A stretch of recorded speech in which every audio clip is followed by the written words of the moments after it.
हमारे घर में कभी कोई प्रॉब्लम आती है तो ना उस प्रॉब्लम को फेस करने के दो तरीके आपको देखने को मिलते हैं घर पे।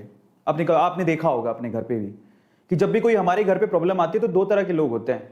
एक तो उस प्रॉब्लम को लेके रोते रहते हैं और एक दूसरे पे ब्लेम करते रहते हैं, तो ये प्रॉब्लम तेरी वजह से आई है, ये प्रॉब्लम तेरी वजह से आई है, ये प्रॉब्लम की वजह तू है, अगर तू ना होता तो ये प्रॉब्लम नहीं होती। वो सॉल्यूशन नहीं निकालते, वो प्रॉब्लम के लिए दूसरों को ब्लेम करते रहते हैं।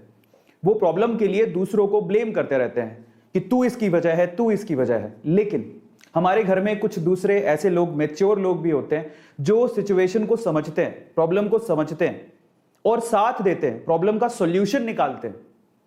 अब वो हम पे डिपेंड करता है कि हम उस घर के सदस्यों में किस में अपने आप को शामिल करते हैं। क्या हम लोग सिर्फ एक दूसरे पे ब्लेम लगाते रहते हैं कि तेरी वजह से हुआ है, तेरी वजह से हुआ है, या फिर हम आगे आके मदद करते हैं, या फिर हम उसका सॉल्यूशन निकालते हैं। तो मैं तो अपने आप को दूसरी कैटेगरी में समझता हूं। ब्लेम गेम का कोई मतलब नहीं है। आज हमारे परिवार को, हमारे हिंदुस्तान को हमारी जरूरत है।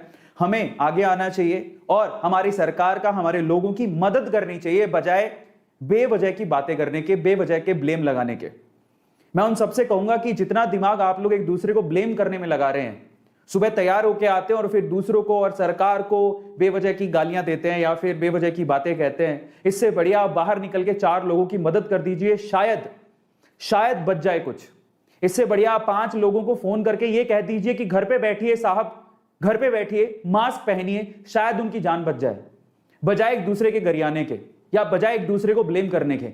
आज हमें साथ इकट्ठा होना पड़ेगा, साथ आगे आना पड़ेगा, और साथ आने का मतलब है कि हमें एक दूसरे को सपोर्ट करना पड़ेगा।